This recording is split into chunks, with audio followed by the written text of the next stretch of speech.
Those of you who have been listening to this podcast from the beginning will recognize Miss Yasmin Angoe, who is actually my first three-peat guest, which is really exciting to me.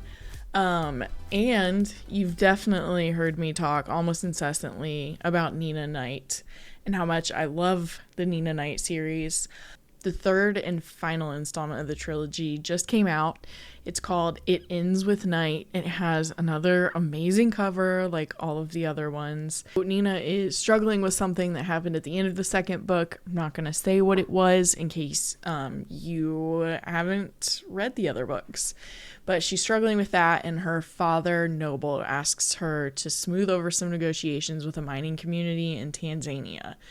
So she's thrust into kind of politics and business in a way that she hasn't been in previous stories. And when she gets there, it's very clear that someone is trying to manipulate the deal. The action scenes are so incredible. I love the heart of all of the characters in these books. I don't know what else I could want from a spy thriller. So I hope you enjoy this final conversation with Yasmin Angoe about the Nena Knight series. Everyone who has listened to this podcast, or my other one, Killing the Tea, hears me talk about these books obsessively, like once a year every time they come out. So I absolutely love all of them. But what has been your favorite part of writing this series? Hitting the end after I'm done with them, writing them, struggling That over checks them. out. No, but I think maybe talking to readers, talking to podcasters like yourself about the things that were going on in the book, hearing from everyone that the things that I was writing, the things that I was thinking about translated well, and they received it, and even getting new things that I wasn't even thinking about that they received from the stories. Those are my favorites. Yeah, that is really fun. That's even when I started this podcast, like my favorite thing has been talking to other people about books where like I wouldn't have met them like not online. So I kind of know where you're coming from with that. Yeah. What was your favorite part about writing this third one? Was there anything that stood out about this one? Um, what stood out about this one? I think by this one, because Nina has changed a bit, I was able to go further with her in terms of, how she was going to be in her position with the Yeah. tribe. Her different dynamics between, sorry, I keep bumping into my desk. Different Oh, you're dynamics good. between her and Court in their relationship, and Yes. with Georgia, how things are evolving, and then even like with herself, as a woman, and other factors that come into play, after she spent all this time really not seeing beyond her job and her family. So I really enjoyed working with those different aspects. Yeah. That was actually one of my questions, a couple questions forward. But I kind of noticed that as well. There's kind of as much like internal struggle in Nina as there was like external stuff in this one. And we all kind of know her, and like we know the things that have been difficult for her, and now it's kind of like all unavoidable for her to kind of need to look at all of it. Yes, exactly. Yeah, I really enjoyed that part of it. Thank Was you. there anything, did you do anything different for the writing process of this book? And my more fun part of that question is, do you still act out your fight scenes when you're writing them? Yes, I still act out my fight scenes, especially the one that she, has towards the end. I had to make sure that that whole sequence went right, because it involved, more than one person, at a certain part. And then even, yeah, just a couple of scenes. So those are always fun to do, even if I, look a little wild doing them. What were I think I don't know. You asked me what were like my favorite parts of writing this particular book. Was there anything different about your Oh, writing and if there was process? Like, anything did different, yeah. anything change? Yeah. Mm, no, I think I pretty much, kept the same, waited to the last minute, stressed out a lot, and then just, knocked everything out and hoped that it all worked out. That's funny. I stay on brand with that. That Right? procrastination. Yeah. I imagine a lot of people do.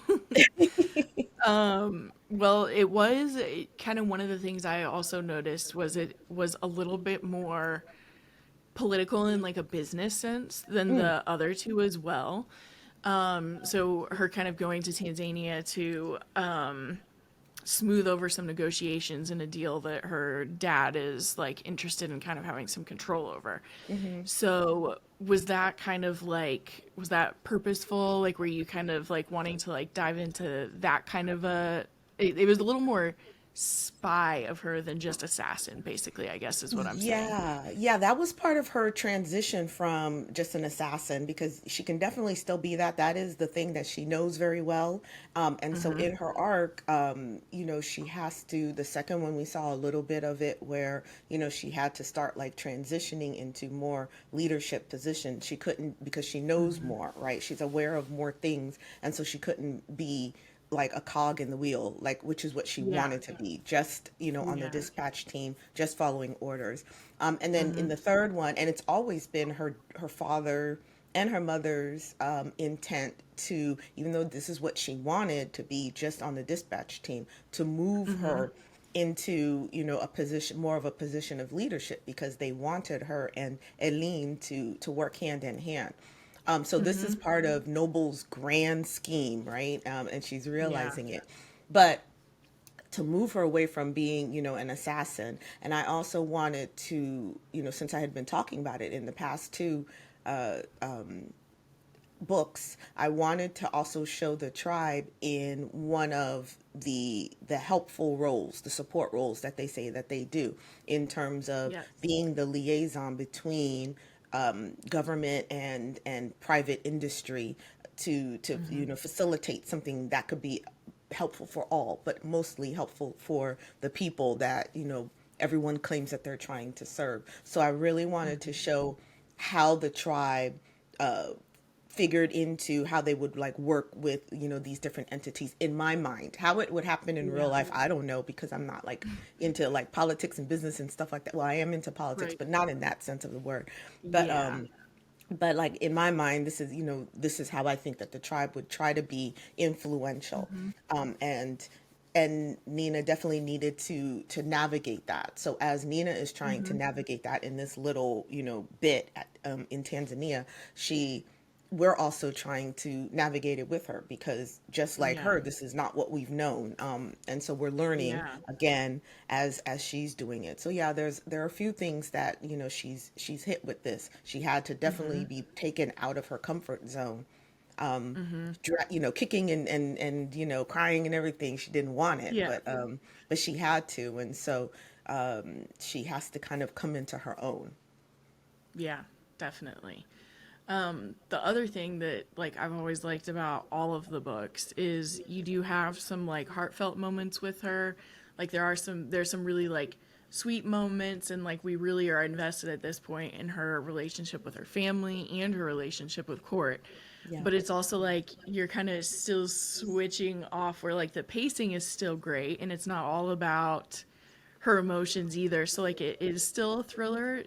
How did you like balance like having her like emotional growth and all of the action as well? Right, thank you.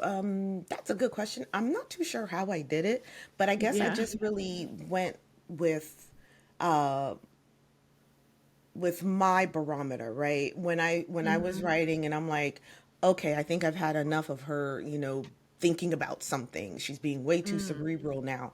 Now I have to, ramp it up and something has to happen. So the pacing for me, and sometimes I miss the mark, and then that's when, my editor will say, hey, we need to, put a little something here, or what is she feeling in this moment, right here, or Mhm. whatever the case may be. But I really tried to make it, I don't definitely want the reader or myself to always be like on that high, always at the top of the roller coaster. Sometimes we have to have those lulls. And so I just Yeah. really try to, feel like through me when I'm writing and I'm Hmm. feeling like, okay, it's enough of this high or this low. Let me Hmm. do something else to kind of like, even it out a little bit. Then that's what I'll do. Yeah. Yeah, that makes sense. It would make sense too that just like I bet that you feel that way when you're writing in general. Like you can tell if like you're getting bored of something and so then you're like, "Oh, okay, kind of time to switch." So, Yeah. yeah, that totally makes sense. The other thing I thought was pretty cool like in relation to court. So like she does have a relationship with someone, but it's also like he's never 100% her priority. And it's not totally a spoiler, I don't think, to say that she even cares about his daughter Georgia, like would run to her faster sometimes. But it kind of, I don't know exactly how to say it, but it kind of like made it more reminiscent of even like male spy thrillers where like sometimes maybe there is a relationship, Hmm. but that's not the entire focus of it, and like she does have other things that like she is very focused on doing. So do you think that was intentional, or was that kind of something that like you just felt it out as well? Yeah, no, that was very intentional, because, I'm a firm believer that, all of one thing is in our everything.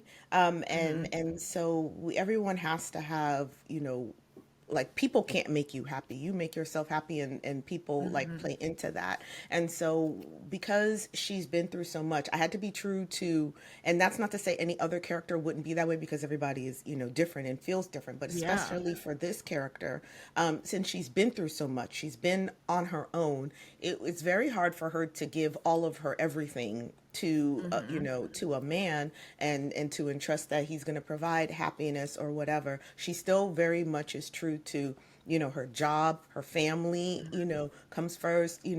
Georgia is also extremely important, and her ultimate goal with Georgia is for Georgia to be the same, in that you know one person, or she never will feel that someone else can bring her joy, or happy, can make her happy Yeah. completely, or Yeah. she has to depend on someone else. And so I think what it Hmm. is Nina, and then that's also something like a life learning for me also, that you can't Hmm. depend on one person to provide everything, and so therefore Yeah. you have to be ready to fill those areas that are missing for yourself, and, Yeah. and bring yourself joy, and be Yeah. happy in what you're doing, and have your focus, and Yes. then everyone else who comes into play adds to that. And so that's what Yes. Nina always goes by, which is why the whoever she's dealing with, when it comes to outside relationships, outside of family and stuff like that, will always, they're very important to her. He's, one of the most important people in her life,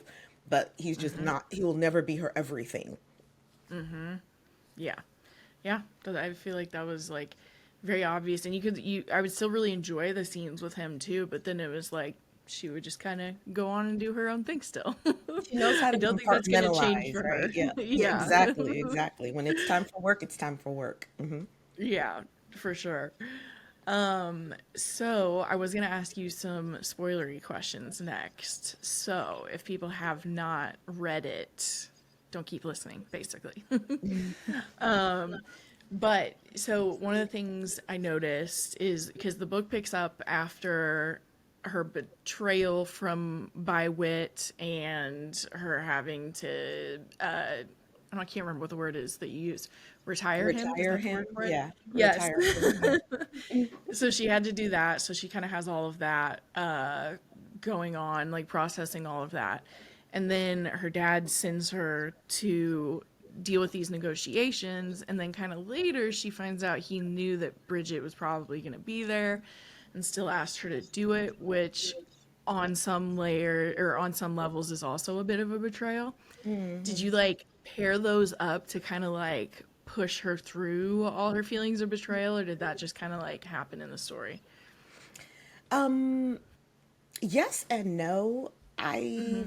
felt like I had to have, I definitely wanted to have a recall, to the first book. And I was like, well, dang, I've Mm-hmm. like pretty much killed everyone, but there's one person left. And and I was thinking about like betrayal and in everything Mm-hmm. that she's done, if, we're definitely talking about spoilers now, anyone who's Mm-hmm. betrayed, she's, taken them out, right? They haven't Mm-hmm. been around to survive that, betrayal. And Yes. so in her journey, and this is also something that she has a discussion about this with Georgia, right? And her mother Mm-hmm. also asks her, of this, and the theme is, if you are faced with a choice where you can do something, Mm-hmm. just because you can do it, should you do it? And she asked Yeah. that of Georgia when Georgia, gets into the fight and she really hurts someone because of the Mm-hmm. training that she's had with Nena. And Mm-hmm. so when Nena is faced with Bridget after all this time, and Bridget hasn't, Bridget had betrayed, became befriended her and turned Mm-hmm. her over to Robach, the Frenchman. Mm-hmm. Now seeing her again brings her all the way back to those places, but Nina is like, but is it, am I in this place where I need to kill her? Does she have to die, Mm-hmm. Yeah. because of what she's done? And just because I can kill her very easily and, make it Mm-hmm. easier for me in life, should I do that? Is Yeah. that the best thing to do? And Mm-hmm. her father, he probably wasn't thinking that deep, Yeah. he's just thinking again about the business. The business is, we need to Right. get this thing done. This lady is still here. We can't afford to, Mm-hmm. to kill her and mess up these negotiations. Why? Whereas her mother, Mm-hmm. because as women always do, they're a little bit more deeper. She's Yeah. like, she's more thinking about Nina in that if you do this thing, it's going to take you Mm-hmm. even in darker places than you already are because of what you had to do with Yes. Wit, because of what you had to do with your brother Ofori, Mm-hmm. and all of these things. Mm-hmm. So be careful with your decision because I don't want this one thing, this other thing on your soul. So she has a lot of Yeah. thinking to do, and yeah, it's definitely about betrayal, but about how you move on from betrayal and the choices that you need to make Yeah. for yourself, Yeah. Yes. Yeah, it's like a fun storyline in all kinds of books of like revenge and like revenge feeling the best and sometimes it does. But like typically the books that stick with me are the ones where then it makes me think about like, but do you really want to become that person? Like, do you want to do that just because you're angry? And it's like a more nuanced approach to looking at like, yeah, how we deal with our past for the most part. Yeah. Yeah. Um, she that you kind of also I know there was a highlight that I had as well where kind of throughout the whole book, you or the whole series, you've she even kind of sees herself as a Nina and Hmm. Nina. Hmm. And that kind of has always like shown her struggle between her past and kind of present self. And do you feel like with the way things played out, she has kind of like been able to integrate both of them?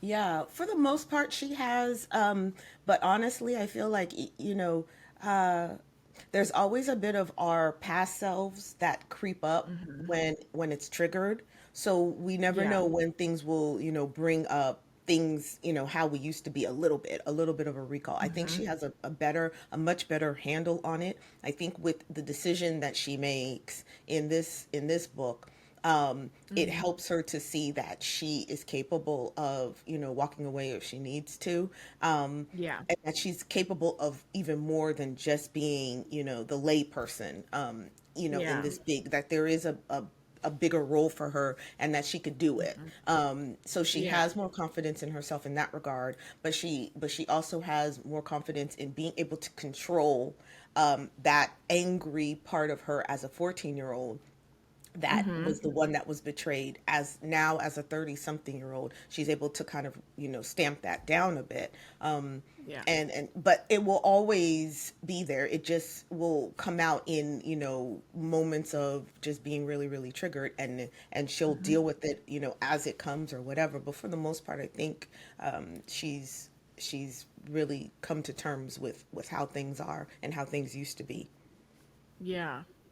That's a good point too, because it was making me think of like when you said she can keep herself from like acting on it, but also she can kind of like protect herself if she needs to. That is then still how that kind of plays out. Like she does try to give Bridget a chance. Like she's Hmm. like, I'm trying to be better. But sometimes other people just can't be Well, better with us. right. They wouldn't let you be great, right? Bridget wouldn't let her be Right. great. Bridget should Right. have let her be great. Yes, she should have. But if we, I Um, mean, like, if we're talking spoilers, even mhm, though, Nina made that, made the choice, Nina mhm. was not the one to make the final choice, right? When Right. faced, and Right. that was very purposeful of, That's what yeah. who made that choice, and who did that for her for the same reasons why, I had told you Yeah. about, why her mom, wanted her to be careful about Yeah. what you choose because she didn't want that on her. Yeah. Yeah, I loved that because then Delphine got to be both too. So we got Hmm. to see that like she could still advise that and like not want there to be death, but like if it needs to happen, she's gonna protect her kids. Absolutely. She's the mama extreme. Yeah. And I was like, I need Delphine to like just do a little something so you can get a little taste of, Yes. what Delphine can really be like, why she Hmm. has the power that she has to influence Noble and, Yeah. to be all these things, because I truly believe that, the strongest women, in the world are ones that could do what they need to do when they need to do it. No questions Yes. asked. And so that is Yeah. Delphine. Yeah. I loved that. I loved the ending. And just I liked too, back to my point about like court wasn't everything. Like you didn't feel the need to like completely make their relationship like perfect and understandable by the end either. Like it's like he just is in her life and like George is Hmm. definitely always going to be in her life. So Always, yeah. I thought that was cool too. Yeah, yeah. Did you, this isn't totally spoilery, but did you know you were going to write three from the beginning? Like, did you know you wanted it to be a trilogy? When I finished the first one, I didn't know that. Mm-hmm. It had a different ending, and I had, completed Mm. everything. At least I thought. But I still didn't feel like, I was like, oh, there could be more. But I didn't Ah. know at that time because that was before it had been, I had a deal for it or anything like that. So I didn't Mm-hmm. know if people would want it to, to be a series. So I tried to just make it Yeah, like a standalone. But that my makes sense. agent was like, would you be interested in, making it a series? And I was like, yeah, because there's so much more I could do. I could take my time with Nina. So I Yeah. felt like when I finished writing the first one that I rushed myself a little bit, Mm-hmm. and try to, tie everything up as best as possible, in a Yeah. bow. But I was able to like really, flesh out the relationships that we grew Mm-hmm. to like love, Yeah. and especially the relationship between her and Court, because they were in, these totally different roles, her being an assassin and him being, Yeah. a DA. How are they Mm-hmm. going to do that? And how does Georgia come to play? And, how do, Nina and Aileen, get past the fact that, she had to kill the man that Aileen loved, who is also Yes. her brother? And how do they Yeah. all get through that and stuff like that? So there was Yeah. much more that I was happily wanting to Yeah. dive into. Yeah. I loved that we got to see the yeah, like the personal dynamics play out long term as well. Yeah. So, do you know what you're working on next? Are you able to talk about it? Or if you can't, that's fine too. Yeah, no, I could talk about it, but but it's in the process, so I feel very, That's very fine. like, insecure about it. I feel insecure about Oh, every work that I do while I'm doing yeah. it. Yeah. Because I'm That like, I makes don't know total if it's sense. trash. Yeah, yeah, yeah, yeah. But I mean, but then everybody tells me it's good, and I'm like, I hope it's not Right. just because you're paid to tell me or whatever. But Oh my gosh. yeah, Yeah. but it's not gonna be like an action thriller like Okay. these Yeah, that's were. kind of what I So was yeah, asking. it's Yeah. not gonna be like spy espionage. It's gonna Okay. be more of a psychological, and it's Okay. gonna be based in a small southern town in South Carolina. So I'm bringing it closer to Ooh. home. But it's a fictional town in South Carolina. So yeah, it's gonna It's definitely going to be something that definitely different, but Yeah. also it's going to have that character that is, one that has a lot of struggles that she Mm-hmm. has to deal with, on top of the outside struggles, because I do Mm-hmm. like to talk about struggles, and it's going to have, a villain that, that you don't know quite, what's going on with that person, but they Mm. are some, I mean, very much there's someone that I think will stick with people. I think, I That's hope. really cool. Will I hope. feel like, I mean, I feel like your or your action thrillers also like still have a lot of psychological suspense to them. So I think it'll be great, is what I'm trying to say. Like, I feel Thank like that will you. be a fun thing to read. So Thank you. I'm excited. Thank you. Thank you. Thank you. Um, the other thing I've been asking people is if they've read anything recently that they loved. But I know sometimes if you're writing, you're not reading. So either way. Yeah. In my I have been listening. I usually listen to audiobooks because then it's just Mm, something I can do like while I'm cooking or yeah. driving or something like that. Um, I'm trying to think of what I have read recently. I've been reading a little bit of YA, so the one Oh, yeah. that I've been reading is called The King is Dead, Long Live the Scandal, Ooh. which is about he's biracial, the first black English king. His father it dies, and so he now has to take the crown, and so he's like maybe 1920 or something like that. So he has to assume, Ooh. take the throne, and he's the first Mm-hmm. black king. And so how does that all, and then there's this whole scandal that is, comes to play with it. So how is he going to be received by the people? And on top of that, he's gay. And so how are they going to, Oh, wow. receive a gay king, and, who's black, and all this other stuff. So I've been Yeah. enjoying it. It's, it's like a palate cleanser. Yeah.